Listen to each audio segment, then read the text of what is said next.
Oil పోసుకోవాలి. ఎంత పోయాలి ఆయిల్?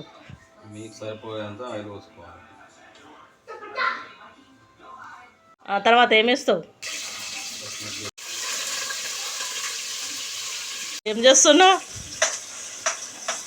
ఇందులో పచ్చిమిర్చి ఆనియన్ వేసాను. అవి కొంచెం రెడ్ కలర్ లాగా వచ్చేంత వరకు ఫస్ట్ ఆయిల్ పోసుకోవాలి. తర్వాత పచ్చిమిర్చి ఉల్లిగడ్డ వేసాను.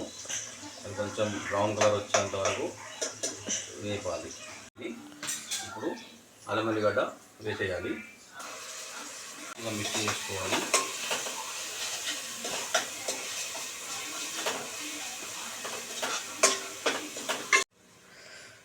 మటన్లో ఏమేమి కలిపినావు? మటన్లో ముందే మనం అల్లం వెల్లిగడ్డ, కారము, పసుపు కలుపుకోవాలి, పెట్టుకోవాలి. ఎక్కువసేపు పెట్టుకుంటే మంచిగా టేస్ట్ వస్తుంది. దానికి మటన్ వేస్తున్నాను.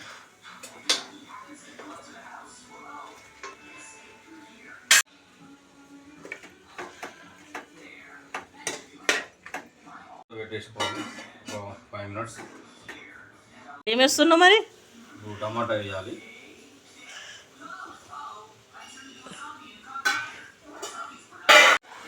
ఇప్పుడు ఏమైంది? అది ఉడుకుతున్నది.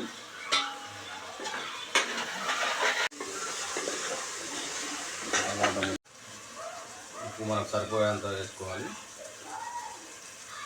ఇప్పుడు ఏం చేస్తున్నావు? కొంచెం వాటర్ పోసుకోవాలి మనకు సరిపోయేంత. ఇప్పుడు నీ మటన్ ఏమైంది? మటన్ ఉడికింది.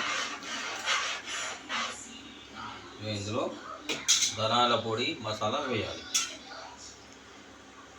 ధనియాల పొడి మసాలా తర్వాత ఏమి ఇస్తావు? తర్వాత కలుపుకోవాలి. కొత్తిమీర వేయాలి.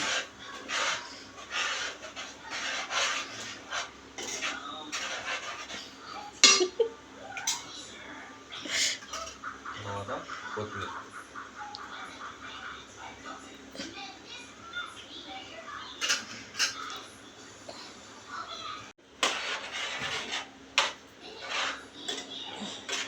అయిపోయిందా నీ మటన్ కర్రీ? పులుసా, ఫ్రైయా? Mutton curry.